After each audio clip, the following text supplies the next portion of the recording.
irmãos, com a graça e a paz do Senhor Jesus. Amém. Gostaria de nessa noite compartilhar um texto com os irmãos que se encontra lá no Evangelho segundo escreveu João. É um texto bem conhecido, no capítulo de número 5 do Evangelho de João. Diz assim o texto da palavra do Senhor. Passadas estas coisas, havia uma festa dos judeus, e Jesus subiu para Jerusalém. Ora, existe ali, junto à porta das ovelhas, um tanque chamado em hebraico Betesda, o qual tem 5 pavilhões. Nestes jazia uma grande multidão de enfermos, cegos, coxos, paralíticos, esperando que se movesse a água. Porquanto um anjo descia em certo tempo agitando-a, e o primeiro que entrava no tanque, uma vez agitada a água, sarava de qualquer doença que tivesse. Estava ali um homem enfermo havia 38 anos. Jesus, vendo-o deitado, e sabendo que estava assim havia muito tempo, perguntou-lhe: queres ser curado? Respondeu-lhe o enfermo: Senhor, não tenho ninguém que me ponha no tanque quando a água é agitada, pois, enquanto eu vou, desce outro antes de mim. Então lhe disse Jesus: levanta-te, toma o teu leito e anda. Imediatamente o homem se viu curado e, tomando o leito, pôs-se a andar. E aquele dia era sábado. Amém? Esse é um texto, irmãos, bem conhecido da palavra do Senhor e que nos dá conta de um momento em que Jesus, seguindo o seu ministério, cumprindo o chamado, a obra para o qual o Pai o havia comissionado, anunciar as boas novas de salvação, ele está chegando agora na cidade de Jerusalém. O texto em que nós lemos inicia-se dizendo que passadas estas coisas, as coisas acerca das quais o texto revela são os acontecimentos descritos nos capítulos anteriores. Iniciando pelo capítulo 2, naquele momento em que Jesus é convidado juntamente com os seus discípulos para participar de uma festa em Canaã da Galileia. Ele ali celebra junto com aqueles que festejavam aquela união, aquele casamento, e num dado momento a Bíblia nos relata que acaba o vinho e Jesus opera de forma milagrosa, abençoando aquele casamento, abençoando aquela festa, aqueles que ali celebravam a união, o casamento que agora estavam consumando por ocasião daquele momento festivo. No capítulo de número 3 nós encontramos Jesus já num outro momento tendo uma outra experiência, desta vez com um homem chamado Nicodemos. A Bíblia diz que este homem é um dos principais dos judeus. Ele foi de noite ter com Jesus e pediu para Jesus algumas explicações acerca do novo nascimento. A Bíblia diz que Jesus, de maneira muito simples, dá a ele algumas explicações que no primeiro momento ele não entende, mas que mais adiante ele vai compreender. E a Bíblia depois nos escreve lá para o final do Evangelho que ele também chegou ao conhecimento de Cristo, de tal forma que a mensagem do Senhor alcançou também o coração deste homem chamado Nicodemos. No capítulo de número 4, irmãos, nós temos ali o evento descrito e que diz respeito ao encontro que Jesus teve com uma mulher samaritana. Ele atravessa a província de Samaria e ali naquela região de Sicar, uma pequena cidade que havia em Samaria, Jesus tem um encontro inesperado com uma mulher, à medida em que ele para junto ao poço e a mulher sai ao encontro dele para tirar água. Ele também tem a oportunidade de anunciar as boas novas para esta mulher, falar da graça de Deus, do amor de Deus, da experiência do novo nascimento. Essa mulher crê nas palavras dele, se converte e se torna uma missionária na cidade de Sicar. Depois destas coisas, diz o texto, também Jesus chega na Galileia novamente e ali ele é procurado por um oficial do rei, que tem o seu filho enfermo. Jesus abençoa este oficial ordenando uma palavra e o filho dele recebe a cura milagrosa divina da parte do Senhor. Depois destas coisas, depois destes eventos, a Bíblia diz que agora Jesus está se direcionando para Jerusalém. Ele agora está indo porque o texto nos afirma que havia uma festa que estava para acontecer em Jerusalém. E Jesus subiu para participar da festa. A festa acerca da qual o texto faz menção é a festa do Pentecostes, ou a festa das colheitas, como era celebrado pelos judeus. 50 dias depois da Páscoa, os judeus se reuniam e faziam uma festividade, a festa do Pentecostes. Esta festa comemorava o início das primeiras colheitas que a terra produzia. Então, por ocasião deste início das primeiras colheitas, o povo se reunia e fazia uma grande festividade para celebrar a Deus, para louvar a Deus, para bendizer a Deus em função da bênção que Deus os proporcionava através das colheitas que agora estão recebendo, que eles estão agora podendo desfrutar, podendo colher. A Bíblia diz que Jesus sobe para esta festa. Essa festa era uma festa muito grande. O povo judeu nesse período celebrava 4 festas. E dentre as 4 grandes festas, essa era uma das que eles celebravam com maior júbilo, com maior alegria, com maior fervor, com maior gratidão. E não somente eles, mas muitas pessoas se dirigiam nesse tempo para Jerusalém, para celebrar junto com eles a festa do Pentecostes, a festa das colheitas. A Bíblia diz que Jesus está subindo para Jerusalém. E a Bíblia diz que à medida em que ele está subindo, ele passa pelo lado da cidade para ir em direção à porta principal, e ele passa pela Porta das Ovelhas. A Porta das Ovelhas era uma porta que foi construída na cidade de Jerusalém e que dava acesso diretamente ao local do sacrifício.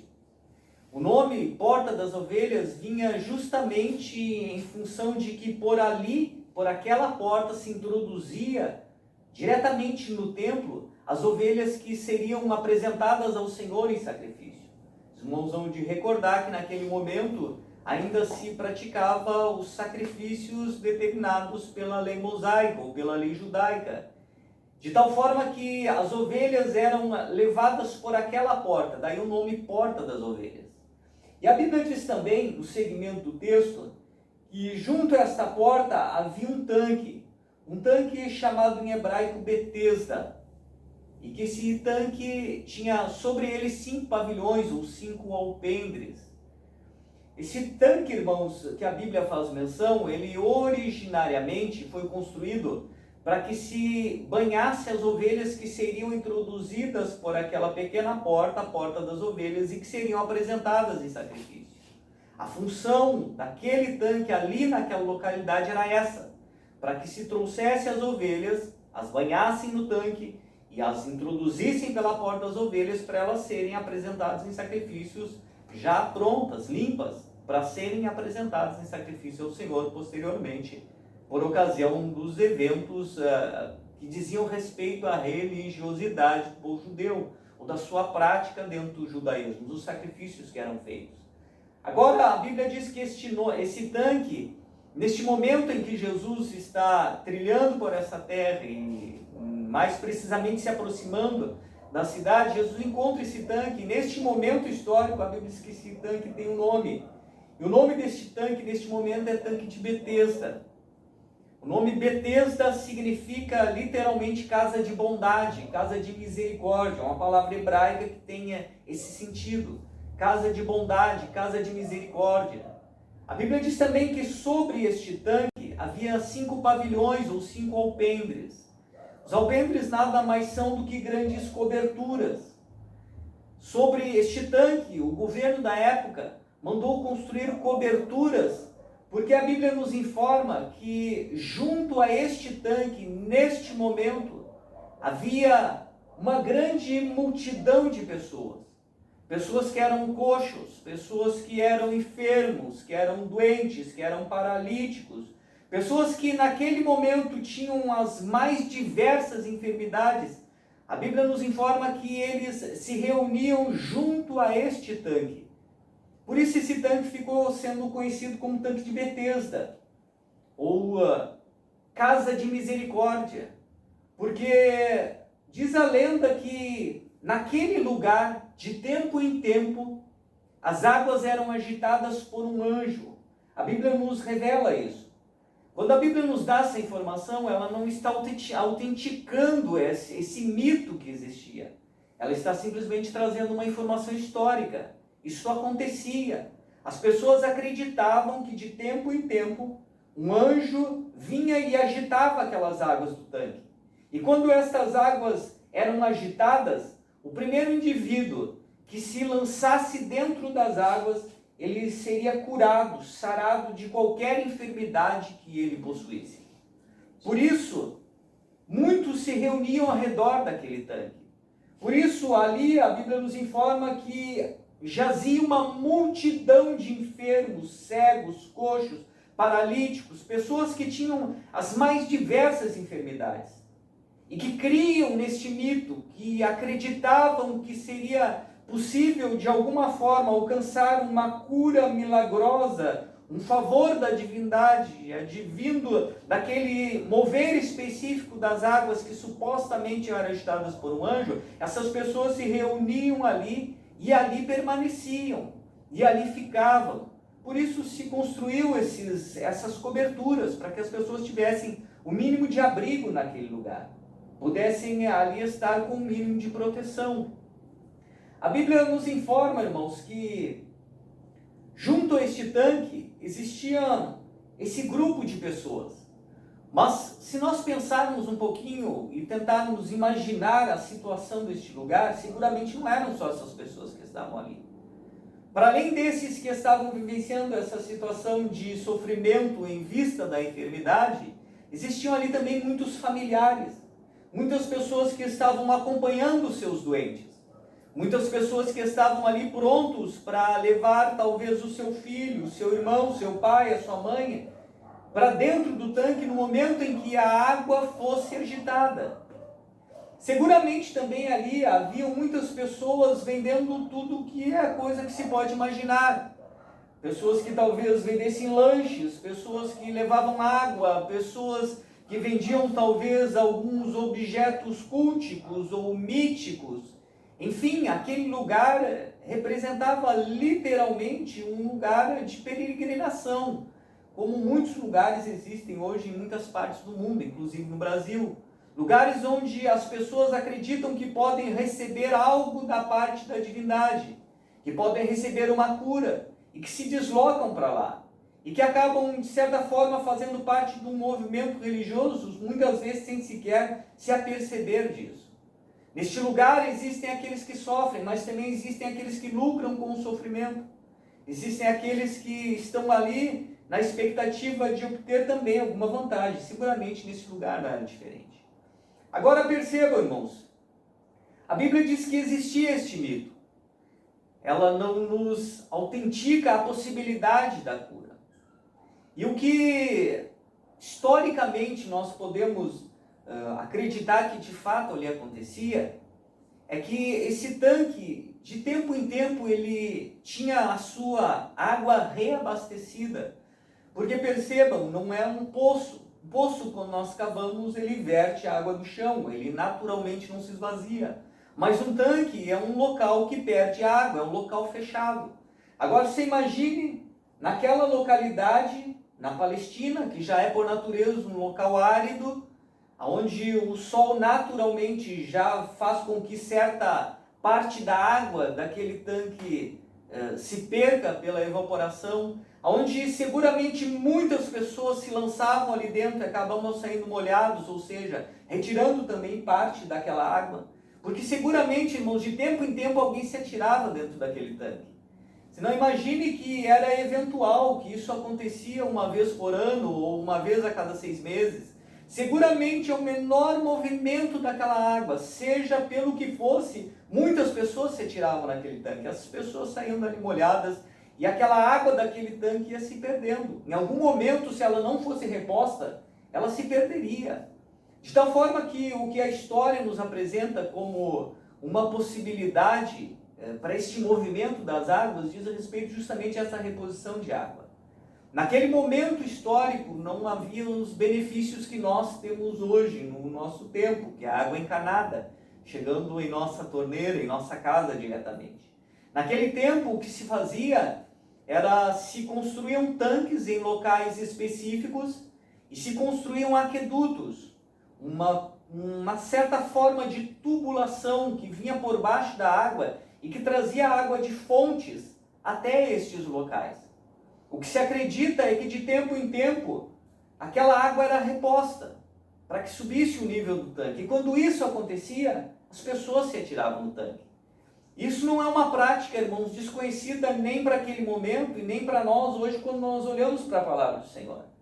Quando nós olhamos para a palavra do Senhor, em 2 Reis, no capítulo de número 20, no versículo 20, nós vamos encontrar o texto nos informando: quanto aos mais dos atos de Ezequias e todo o seu poder, e como fez o açude e o aqueduto, e trouxe água para dentro da cidade, porventura não está escrito no livro da história dos reis de Judá.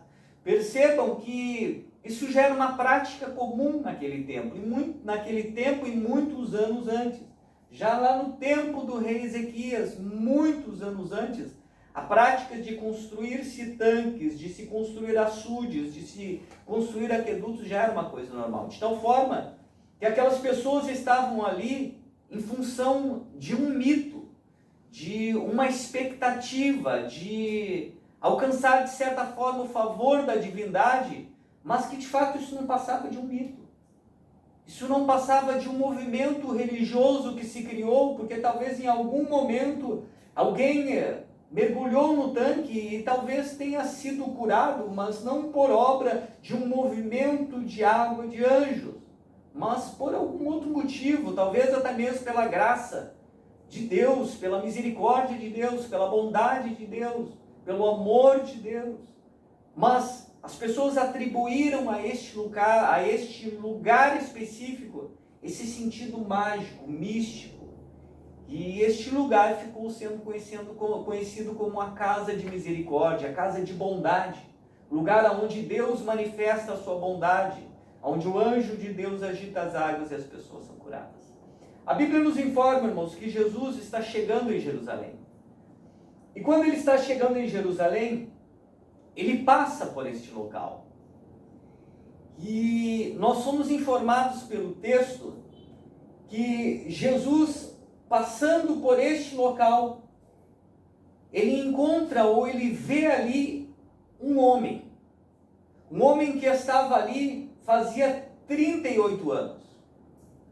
Jesus, o texto diz, vendo-o deitado e sabendo que ele estava assim há muito tempo, perguntou-lhe: queres ser curado?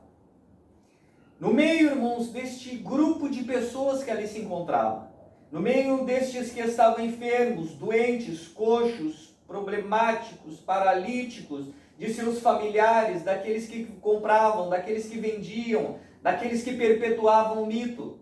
No meio deste grupo imenso de pessoas, a Bíblia diz que existia um homem especial, um homem específico, e que esse homem estava ali fazia 38 anos. 38 anos esperando o movimento das águas. 38 anos na expectativa de que o milagre acontecesse na sua vida. Ele era um homem coxo, ele jazia ali, diz o texto. Ele estava como que morto ao redor daquele tanque. Ele estava ali fazia 38 anos. 38 anos aguardando um milagre, aguardando um momento, uma oportunidade para que ele se jogasse naquele tanque. E depois de 38 anos ele ainda ali se encontra. Acerca deste homem, a Bíblia não nos dá muitos detalhes ou muitas referências. Seguramente não era uma pessoa de destaque na sociedade, porque sequer ele recebe um nome, como outras pessoas que a Bíblia nomeia.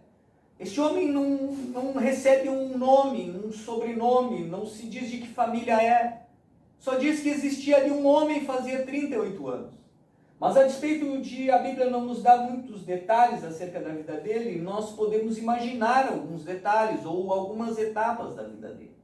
Seguramente há 38 anos atrás, talvez quando ele fosse moço, jovem, os seus familiares ou os seus amigos, alguém do seu círculo social deve ter chegado para ele e dito: olha, eu conheço um lugar onde há uma esperança de milagre para a tua vida. Eu conheço um lugar onde talvez tu encontre a solução para esse teu problema. Eu conheço um lugar que talvez tu alcance o favor da divindade. Eu ouvi dizer que tem um lugar onde um anjo vem e agita as águas.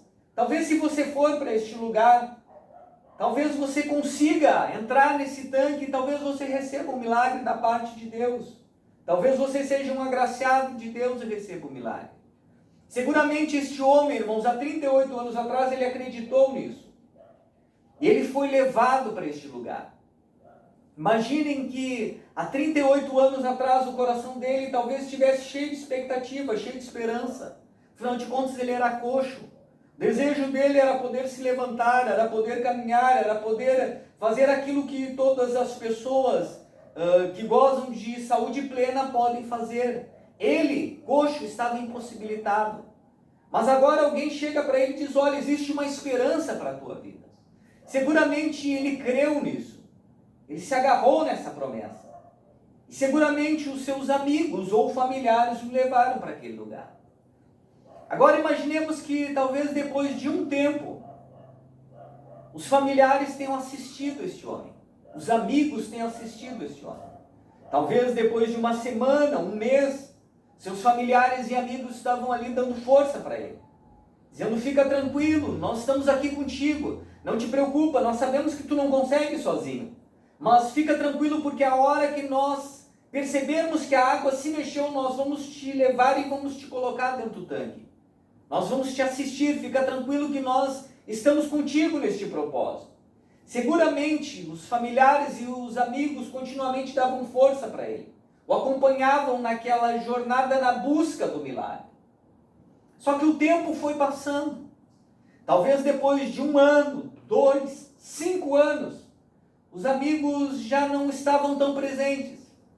Talvez depois de 10 anos, os amigos simplesmente desapareceram. Talvez depois de 15 anos, os familiares tenham chegado para ele e dito: olha, fulano, nós estamos aqui já faz 15 anos, 20 anos. Tu está praticamente toda a tua vida aqui esperando um milagre acontecer na tua vida. Tu está desperdiçando a tua vida. Tu está colocando a tua vida fora na expectativa de algo que não vai acontecer. Desiste disso. Abandona isso. Vamos voltar para casa. Talvez alguém tenha dito para ele: volta para a tua família. Vive do jeito que está. Vive da maneira que tu puder. Pelo menos tu vai poder compartilhar o resto de vida que ainda tu tem. Ainda que com limitações, com as pessoas que te amam, que te cercam. Talvez depois de um dado momento, nem mais os seus familiares acreditavam na possibilidade de uma cura para a vida dele. Talvez depois de muitos anos, nem mais aqueles que faziam parte do seu círculo social mais íntimo, seus familiares, conseguissem acreditar que existia esperança para a vida dele. Mas a Bíblia nos informa que depois de 38 anos, este homem ainda continua ali, esperando o milagre, aguardando o momento, esperando que chegasse a vez dele, acreditando que a possibilidade de cura ainda era real para a vida dele. Pensemos nisso, irmãos, por um momento, por um instante. Se nós hoje vivenciássemos uma situação de sofrimento, em vista de uma adversidade, de uma enfermidade, se nós hoje estivéssemos enfermos, ou se um familiar estivesse enfermo, quanto tempo nós conseguiríamos acreditar na possibilidade do milagre? Será que depois de 1 ano, 2, 5, nós continuaríamos crendo na possibilidade de um agir da parte de Deus que pudesse trazer a restauração para a nossa vida ou para a vida de nossos familiares?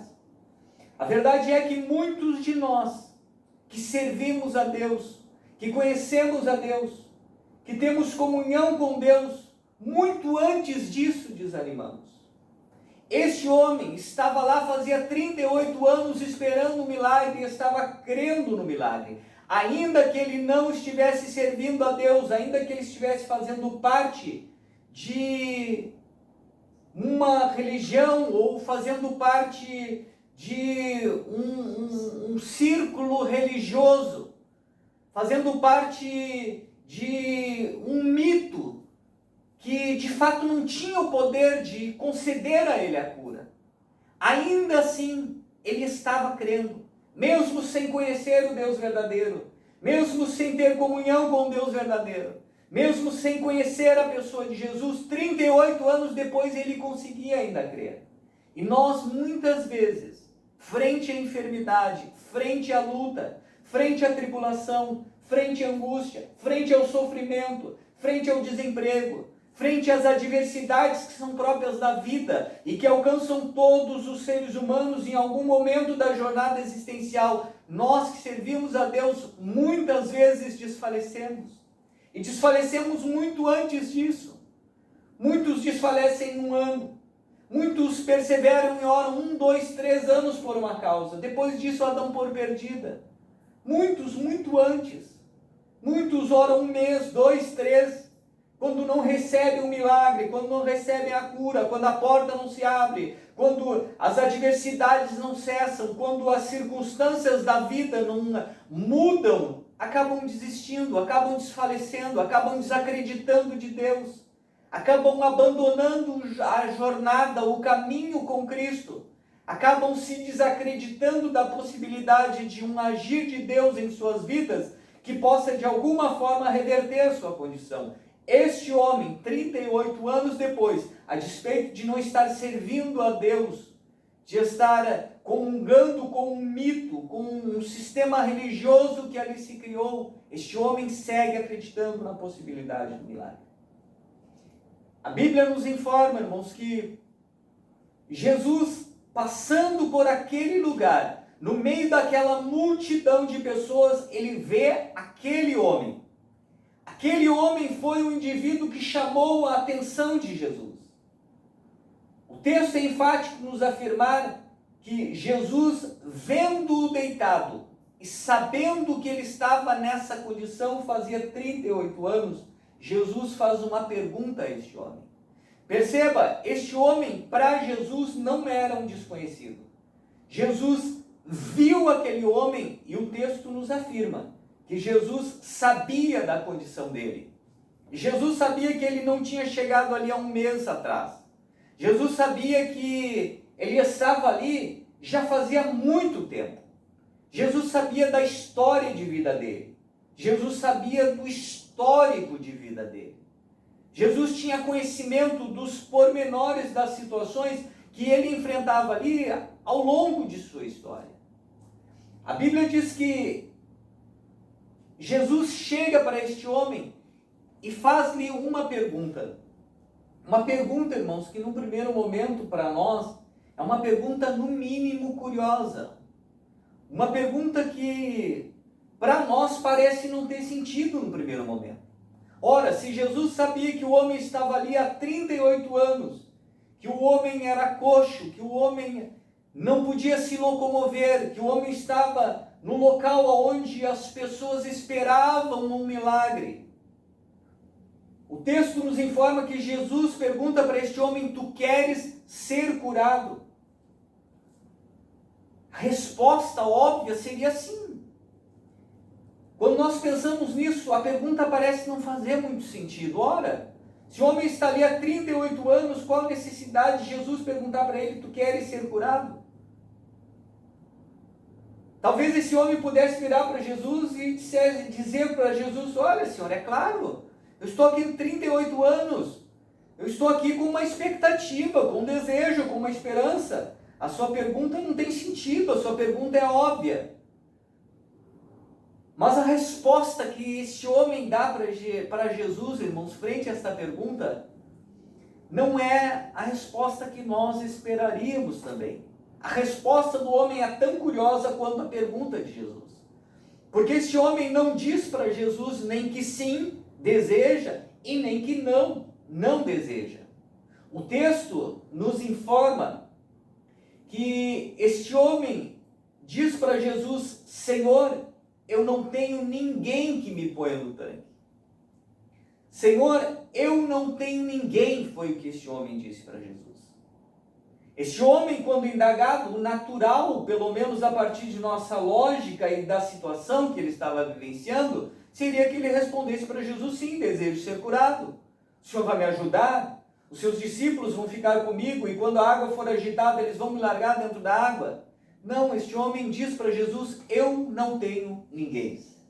Percebam, irmãos, que o cerne desse texto está justamente na pergunta que Jesus faz para este homem e na resposta que este homem dá para Jesus.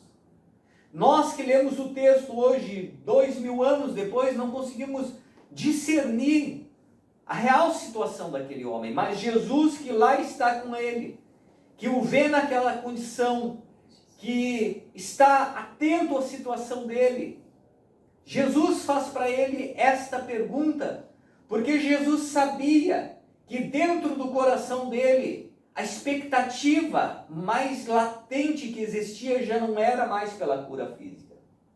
A despeito de ele continuar sendo um homem coxo, dentro do coração dele agora havia uma outra esperança. Uma esperança, uma expectativa, um desejo, um sentimento que se revela a partir da pergunta de Jesus. Jesus pergunta para ele: tu queres ser curado? A tua esperança, a tua expectativa, o teu desejo, aquilo que tu espera, se resume tão somente a um milagre físico. A tua possibilidade de levantar-se deste lugar onde tu te encontra e seguir pelos caminhos da tua vida, é este o teu objetivo, é este o teu propósito. O homem vira para Jesus e diz: não, o meu problema é que eu não tenho ninguém. O meu problema é que eu estou sozinho neste lugar. A doença, a impossibilidade de locomoção, a falta de possibilidade de me deslocar sozinho é um problema, mas o problema maior não é este. O problema maior é que todos me abandonaram. O problema maior é que eu estou sozinho neste lugar. O problema maior é que eu não tenho ninguém comigo. O problema maior é que eu não tenho mais amigos. O problema maior é que eu não tenho mais familiares que me assistam. Todos aqueles que um dia acreditaram naquilo que eu acreditava como sendo possibilidade. Todos aqueles que um dia me deram força para que eu estivesse neste lugar e acreditasse na possibilidade de restauração para a minha vida, em algum momento desistiram, em algum momento me abandonaram. O problema é que hoje eu sou uma pessoa sozinha, eu sou uma pessoa solitária. O problema é que eu não tenho ninguém comigo, não tenho ninguém que me ajude, ninguém que me assista, ninguém que me dê força, ninguém que, em sendo movido a água, me pegue e me leve até o tanque. E o pior é que eu vejo todo dia ao meu redor pessoas que são assistidas por seus familiares. Todos os dias eu vejo pessoas que são assistidas por seus amigos. Eu vejo pai ajudando seus filhos. Eu vejo amigos ajudando seus amigos. Eu vejo pessoas que estão compartilhando da dor dos seus familiares, da dor dos seus amigos, que estão acreditando na possibilidade da cura. Mas eu estou sozinho neste lugar. Eu não tenho ninguém comigo. Eu não tenho mais ninguém que me assista. O mundo que eu vejo agora, eu vejo da minha perspectiva. E ninguém mais desfruta dessa perspectiva comigo. Eu me sinto só. A despeito de eu estar no meio desta multidão de pessoas, a despeito de eu estar compartilhando das mesmas adversidades, de estar doente como muitos que aqui se encontram, a verdade é que eu me sinto sozinho neste lugar. Este era o problema maior daquele homem. Para além da cura que ele necessitava física, este homem agora tinha uma enfermidade na alma. Este homem agora tinha uma enfermidade muito mais profunda. Com a enfermidade, com a limitação física, ele já estava possivelmente acostumado. Mas agora, o sentimento que ele acalentava no seu coração, a enfermidade que ele trazia na alma, essa não tinha alento dia e noite. Este homem, irmãos, ele chega para Jesus e diz exatamente isso. Jesus sabia disso. Por isso Jesus faz esta pergunta. Porque Jesus desejava que este homem abrisse o coração. Jesus desejava que este homem falasse daquilo que estava lá dentro. Não do problema físico que era visível, mas do problema que estava agarrado à sua alma, da enfermidade que estava dentro da sua alma. Aquela enfermidade que ninguém via. Aquela enfermidade que aqueles que o cercavam não percebiam. uma enfermidade que lhe tirava a paz, que lhe tirava a alegria, que fazia com que ele tivesse a impressão de que ele era uma pessoa esquecida por todos, de que ele se encontrava sozinho neste mundo. O texto, irmãos, nos revela que a pergunta de Jesus suscita essa resposta deste homem. Assim como muitos hoje se encontram nesta mesma condição deste homem. Pessoas que talvez não tenham a mesma enfermidade física que este coxo tinha. Pessoas que talvez não passem pelas mesmas adversidades, pelas limitações físicas, mas pessoas que trazem consigo enfermidades na alma. Pessoas que nunca encontram paz. Pessoas que nunca encontram alegria. Pessoas que nunca conseguem desfrutar do prazer de existir em Deus. Pessoas que, a despeito de fazer parte de determinados grupos religiosos, se sentem sozinhos, nunca conseguem sentir a comunhão plena. Pessoas que talvez tenham sido esquecidas por seus familiares. Pessoas que talvez tenham sido esquecidas por seus amigos. Pessoas que vivem solitárias. Pessoas que vivem angustiadas, que vivem aflitas, que mesmo quando se encontram no meio de um grupo de pessoas, seguem acalentando no coração este mesmo sentimento, que tem uma visão única do mundo, que não conseguem encontrar comunhão com absolutamente ninguém. Jesus sabia que esse homem estava nessa condição, e a pergunta de Jesus motiva a resposta para que a cura surgisse. Para que esse homem pudesse receber a cura da alma, ele tinha que falar deste problema. Ele tinha que colocar para fora. Ele tinha que expor isso para Jesus. Se Jesus tivesse operado o milagre na vida deste homem, o milagre físico, tão somente este homem teria ido embora, mas a sua vida não teria sido restaurada. Porque este homem, ele havia perdido a comunhão com outros seres humanos. Se Jesus curasse a enfermidade física, ele teria seguido o curso da sua vida e seria uma pessoa enferma. Seria uma pessoa com a sua alma enferma. Seria uma pessoa que seguiria o curso da sua vida angustiada, aflita, solitária, talvez desacreditada de outros seres humanos. Afinal de contas, ele foi esquecido. Afinal de contas, os amigos lhe abandonaram. Afinal de contas, quando mais ele precisava da ajuda dos seus amigos, dos seus familiares, estes deram as costas para ele. Quando ele precisava da ajuda, do auxílio daquele imenso grupo de pessoas que estava na sua volta, ninguém o ajudou. A queixa dele para Jesus é que ele se encontrava sozinho, não tinha ninguém que levasse ele ao tanque. E quando ele tentava fazer isso com as suas próprias forças, quando ele tentava reunir todas as forças que ele tinha e talvez ir tentando rastejar até o tanque, ninguém tinha misericórdia dele. Outro que talvez tivesse uma outra enfermidade, mas que podia se locomover, corria e se jogava no tanque antes que ele pudesse chegar. Ou seja, as pessoas não estavam preocupadas com ele. As pessoas não se importavam com ele. Ninguém o ajudava. Ninguém estava preocupado se a enfermidade dele era mais grave ou não. Ninguém estendeu a mão em momento algum. Esse homem tinha uma ferida imensa na alma. Este homem viu o ser humano com maus olhos. Esse homem não conseguia ter nenhum tipo de comunhão com outro ser humano. Jesus incita a resposta porque Jesus queria trazer a cura para este homem. Quando este homem dá a resposta que Jesus desejava, então a Bíblia diz que Jesus diz para este homem: levanta-te, toma o teu leito e anda. Uma vez que ele abre o coração e expõe para Jesus o problema maior, então Jesus pode operar o milagre na vida dele. Então a cura pode acontecer na vida dele. Então o problema físico também pode ser restaurado. A Bíblia diz que imediatamente este homem viu-se curado, tomando o leito, pôs-se a andar. Agora ele está restaurado. Agora ele recebeu não somente a cura física, mas ele percebeu que ele podia contar com alguém. Alguém que se importava com a situação dele. Alguém que no meio daquela multidão enxergou ele. Jesus foi para este homem, o amigo que ele não tinha há muito tempo. Jesus foi para este homem, o familiar que há muito tempo não o acolhia. Jesus foi para este homem tudo o que ele precisava. Jesus o viu no meio da multidão. Jesus se inteirou do caso dele. Jesus se direcionou única e exclusivamente a ele. Jesus fez mais do que ajudá-lo a ir até o poço. Jesus operou um milagre na vida dele. Este homem, irmãos, novamente pôde ver o ser humano com outros olhos.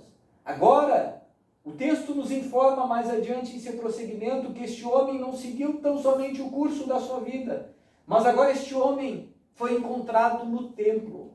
Agora ele desfruta da comunhão com outras pessoas. Agora ele pode se reunir com as outras pessoas, porque agora a ferida que ele tinha na alma, a doença que ele tinha na alma foi curada. Jesus veio para curar as enfermidades? Sim, Jesus veio para fazer isso. Jesus veio para operar sinais extraordinários? Sim, ele veio para fazer isso.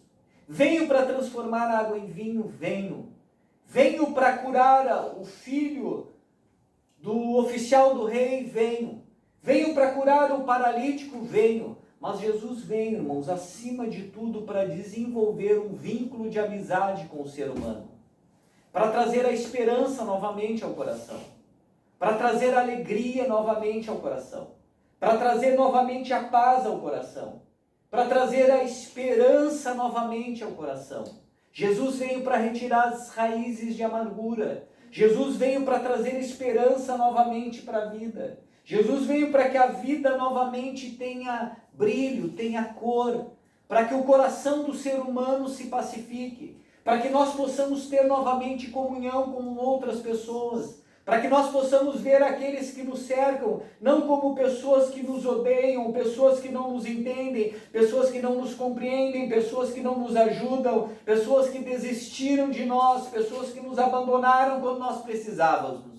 Mas Jesus veio para que nós entendamos que as pessoas são o alvo da graça de Deus, do amor de Deus, da misericórdia de Deus. E que quando Jesus entra na vida do ser humano, a visão é transformada, a mente é transformada, o coração é purificado, o coração é transformado, o coração é curado.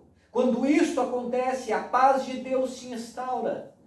E nós podemos desfrutar da comunhão com aqueles que nos cercam. Hoje, particularmente, nós estaremos celebrando a ceia do Senhor neste culto familiar. A impossibilidade de reunião num grande grupo ou em alguma instituição nos permite estarmos aqui reunidos. Jesus disse que onde 2 ou 3 estivessem reunidos, ali ele estaria. A despeito de não poder se estar com um grupo grande de pessoas, estamos com um grupo pequeno de pessoas. Mas estamos aqui com o mesmo desejo e sentimento, compreendendo a graça de Cristo, o amor de Cristo, tendo no nosso coração este mesmo sentimento que houve em Cristo Jesus, compreendendo que o desejo dele é que nós sigamos anunciando o Evangelho, que nós sigamos transmitindo este amor, levando esta paz, anunciando a possibilidade de esperança, a possibilidade de salvação, a possibilidade de cura, a possibilidade da cura da alma, a possibilidade da mudança do homem interior, para que aquele que não crê mais na possibilidade de ver a sua vida transformada em Cristo, ele possa ver essa possibilidade. De tal forma que se você tem se decepcionado com os seres humanos, se você tem se decepcionado com os seus familiares, tem se decepcionado com os seus amigos, tem se decepcionado com essas pessoas que te cercam continuamente, talvez se decepcionado até mesmo com os irmãos na igreja, eu quero te dizer nesta noite que Jesus é aquele que pode te ajudar, que Jesus é aquele que nunca vai te decepcionar, que Jesus é aquele que pode restaurar a alegria do teu coração, que Jesus é aquele que pode trazer a paz novamente ao teu coração, que Jesus é aquele que pode tirar todo o sentimento de tristeza, de angústia, de aflição que talvez habite o teu coração neste momento. Que Jesus pode ser o amigo que você deseja. Que Jesus pode ser mais do que o familiar que você possui. Que Jesus pode fazer muito mais por você do que as pessoas das quais talvez você espere alguma coisa. Este homem esperava daquele grupo de pessoas. Depois de esperar por seus familiares, por seus amigos, Ele esperava até mesmo dos estranhos, mas ninguém deu a atenção devida para ele. Ninguém o acolheu, ninguém teve uma palavra que fosse para incentivá-lo. Ninguém nunca estendeu a mão para ele. Mas Jesus veio e estendeu a mão para ele. Assim como Jesus deseja estender a mão para você. De tal forma que nesta noite, se você se encontra nessa condição, que a pergunta de Jesus, ou que o reflexo, o resultado da pergunta de Jesus, seja também aplicável à sua vida. Que você abra o seu coração e fale com Jesus. Que você fale da angústia do seu coração. Que você fale do seu sentimento de solidão. Que você abra o coração e permita Jesus tratar tudo isso que está lá dentro. Tudo isso que precisa ser tratado. Tudo isso que precisa ser posto para fora. Se você fizer isso, chegar na presença do Senhor e falar dos sentimentos mais profundos, das frustrações mais profundas, das aflições, das angústias, das tristezas, das decepções mais profundas que habitam o seu coração, nesta noite mesmo, Jesus pode operar um milagre na sua vida. E você pode ser curado, você pode ser liberto, você pode ser restaurado. A vida pode tornar a ter sentido para você. Eu gostaria de orar nessa noite com os irmãos. E em seguida nós vamos estar celebrando a ceia do Senhor, com júbilo, alegria e gratidão, pela graça de podermos desfrutar desta misericórdia que provém da parte de Deus e que dia após dia repousa sobre nossas vidas.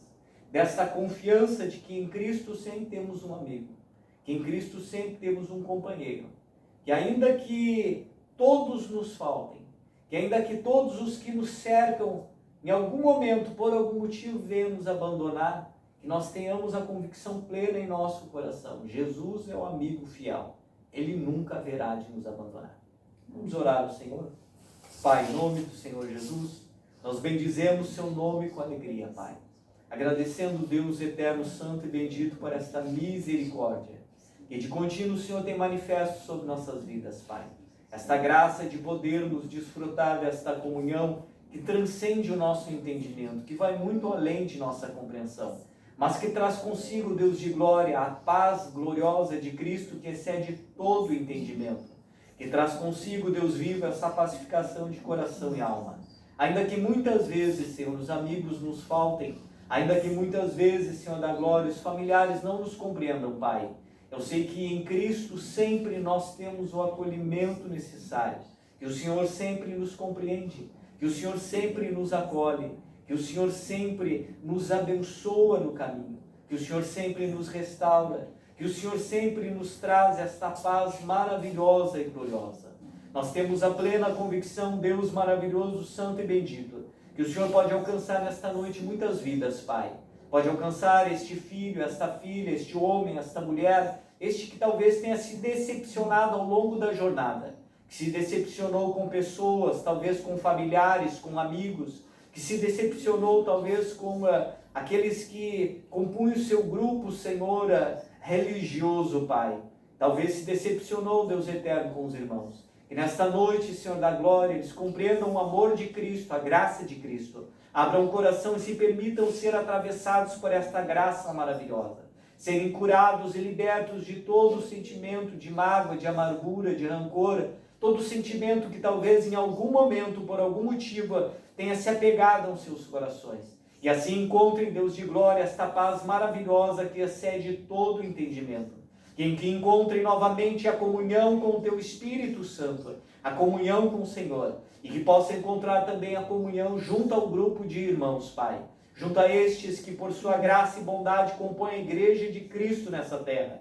Este povo santo, zeloso, especial de boas obras. Chamado Deus eterno por sua graça e bondade, a aguardar Deus vivo o cumprimento pleno da promessa de vida eterna. Assim nós bendizemos seu nome, Pai. À medida em que nesta noite celebraremos a ceia do Senhor com júbilo e alegria, pedimos, Deus eterno, que o Senhor seja conosco, Deus de glória, dia após dia, que fortalecemos-nos no Senhor e na força do seu poder, e assim esta graça maravilhosa siga repousando sobre nossas vidas, sobre o seu povo, para a glória do seu santo nome, que a sua bênção esteja sobre cada um, em nome do Senhor Jesus. Amém. Amém e amém.